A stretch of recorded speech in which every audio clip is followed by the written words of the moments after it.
everyone, welcome back to my channel and to this video series which I've called Tunes Explained. As you might know, this is where I'm used to show in highlighted musical language my own songwriting and where the so-called Sinclaire style is exposed. Decades of questions about my composing way, like how did you sneak throughout these chords here and there? Where did you get the inspiration from this tune from? How would you name the basic key for this song? And so on.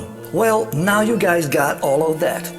But even before I go any further, please make sure you have subscribed to this channel by also clicking the little bell to be notified as a brand new video is released. As I've stated in prior video, the Sinclaire style, musically speaking, is actually also about pure songwriting. By an effective metaphor, if one updressed dummy is one of my tracks, then my Eurobeat sound and arrangements are the dress, and the dummy's body is a real song. This has always been my way to it, and I truly believe it always be. Like I previously said, explaining what a song is, it turns out to be very uncomfortable to say with words. Anyway, I'm confident that by playing my tunes on the piano, you guys can figure that out easier. Speedway by Niko makes no exceptions. Despite the fact that this track was known to be an example of fast and aggressive Eurobeat, it might happen that it won't ever sound the same to you from now on. Which would really be good to me actually. So let's dig into Speedway harmonic envelope right after the intro.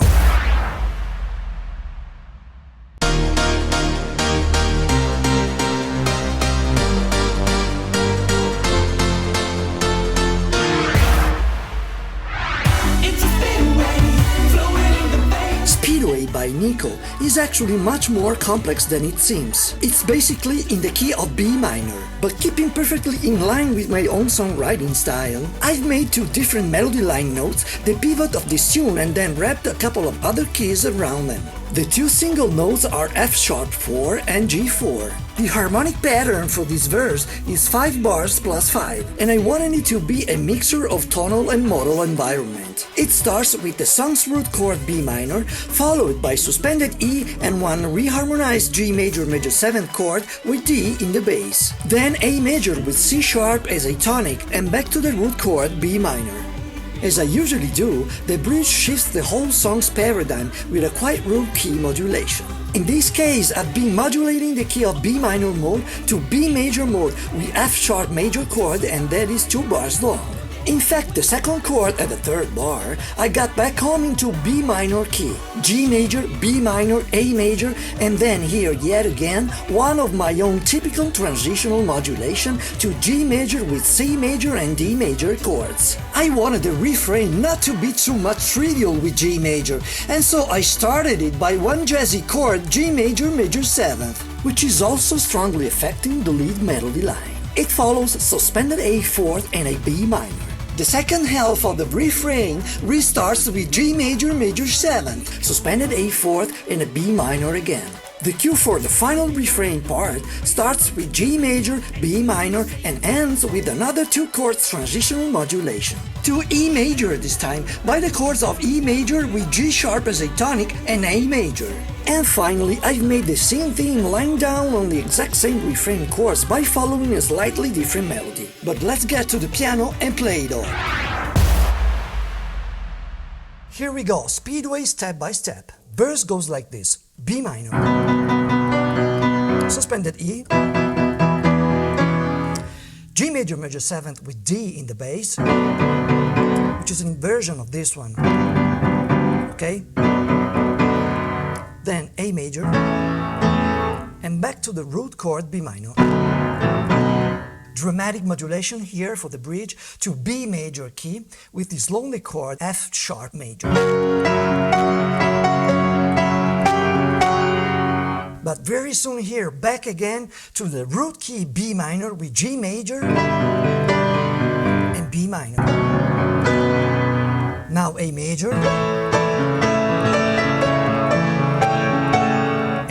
I ended the bridge with a typical cadence of mine by shifting the key to G major with C major and D major.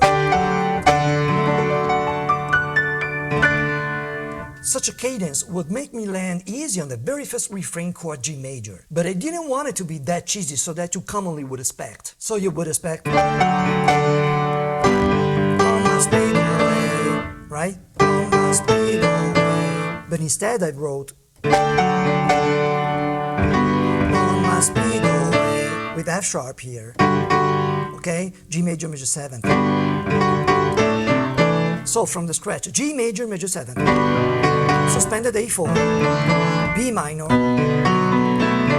Now finally with a musical crescendo G major, A major, and G major.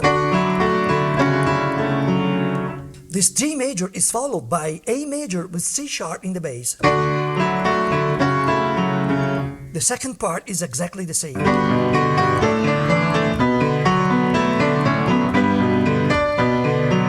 And here comes the tail with the transitional modulation to E major, featuring E major with G sharp in the bass, and the resolution with A major.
The synth phrase deserves some extra thoughts. All synth phrases I've made in my career are singable, no matter how fast they are. You can always remember all of them, sing along with them as much as you do with the lead voice. Some may be stuck in your mind for days because there's a real catchy melody line behind all of them. That has always been my obsession since day one, as well as my guitar solos, by the way.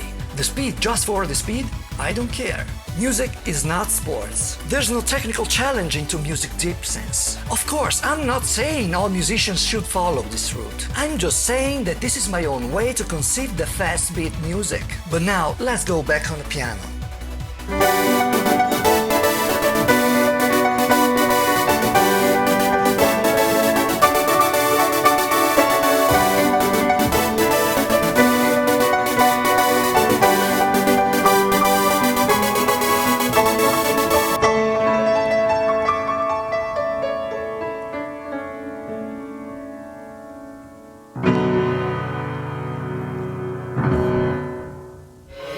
That's all, folks. I hope you guys have enjoyed this episode of Tunes Explained, where my own songwriting and the Sinclaire style are exposed. As always, I'd like you guys to bring me a great deal of pleasure by increasing this channel's subscribers amount. Stay safe and tuned for more. Peace out.